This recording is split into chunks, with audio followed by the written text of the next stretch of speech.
It has not been a good year for stock investors due to the recent coronavirus pandemic.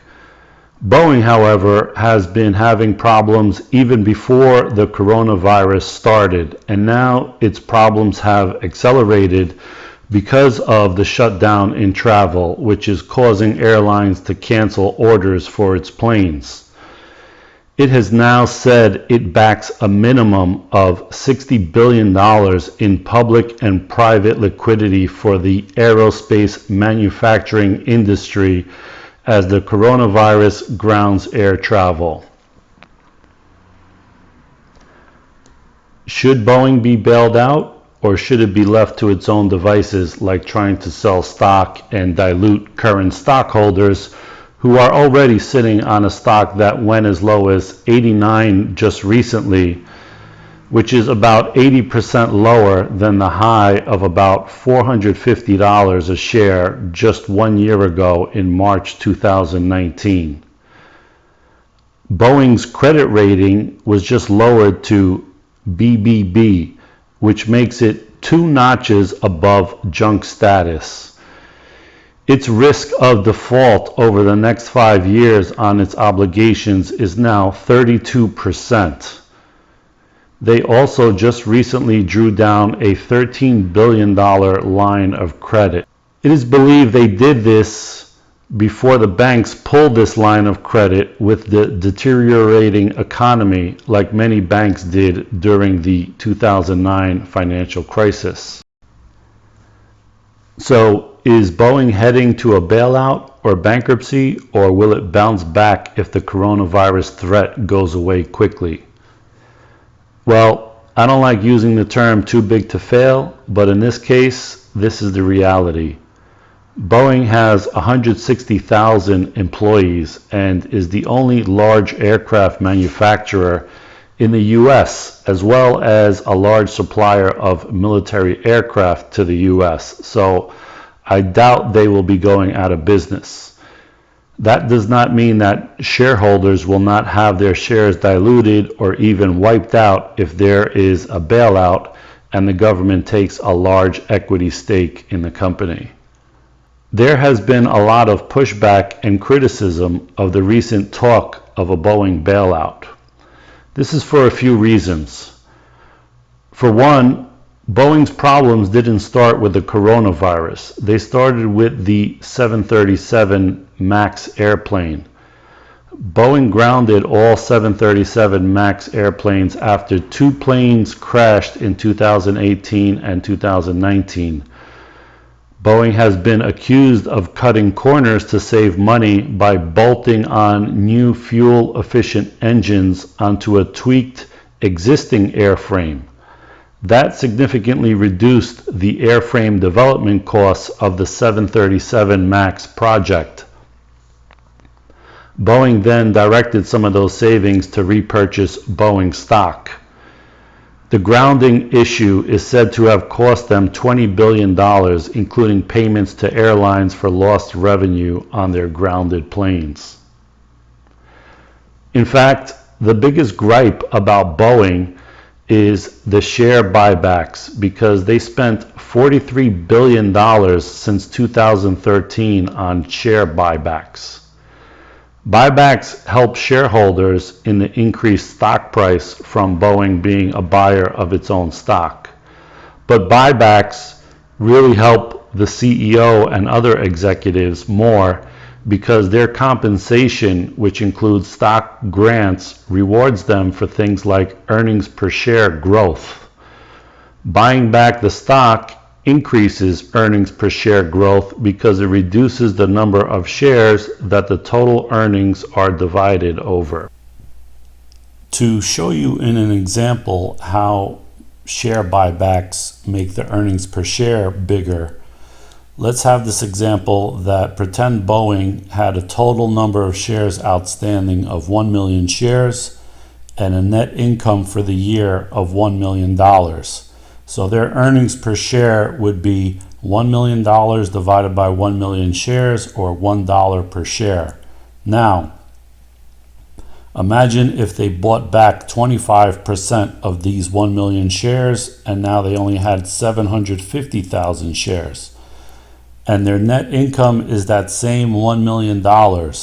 Well, their earnings per share now looks like it jumped 33% to $1.33 because you're dividing the same 1 million but now over a smaller number of shares, 750,000.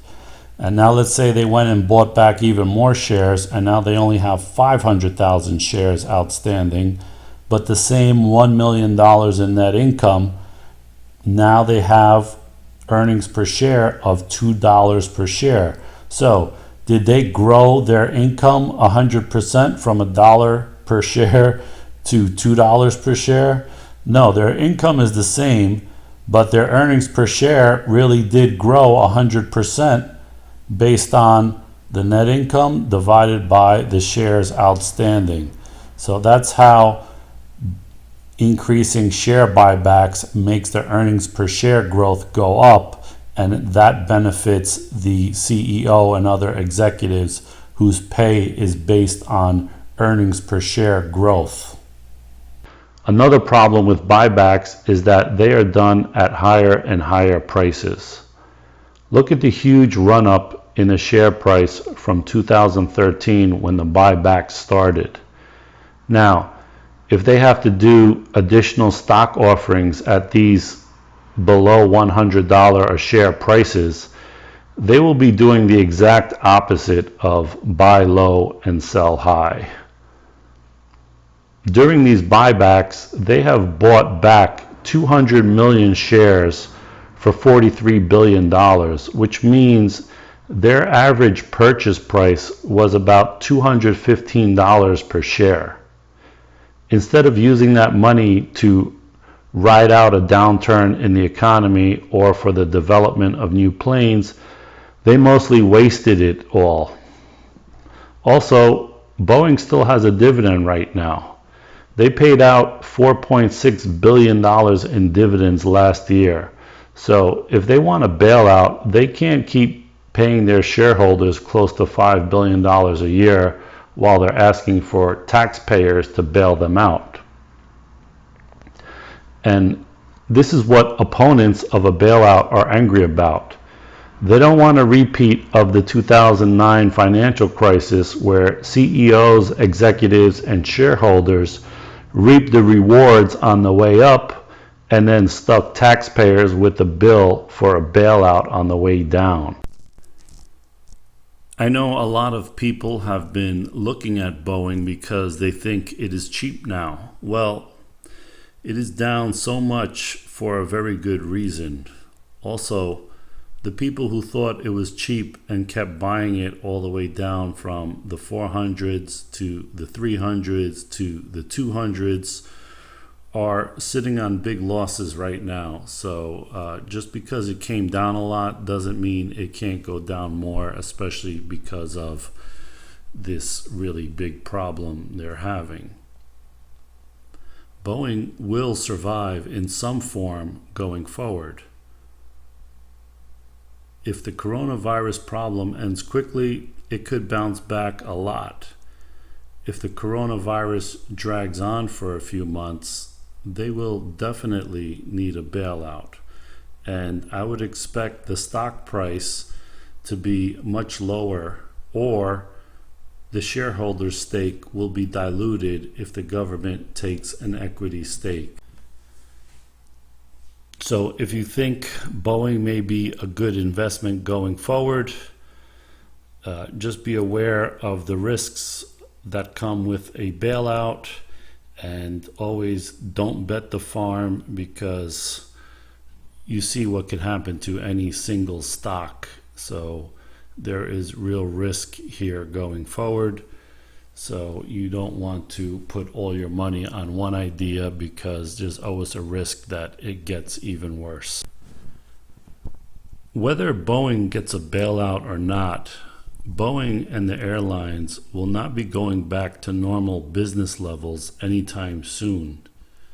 Even if the coronavirus ends today, Not everyone will immediately jump back into flying and going on vacations, so keep that in mind if you're thinking of investing in Boeing. If you like this video, give me a thumbs up and let me know if you think Boeing and the airlines will need a bailout or not. And if you haven't already done so, please subscribe to my channel. Thanks for watching.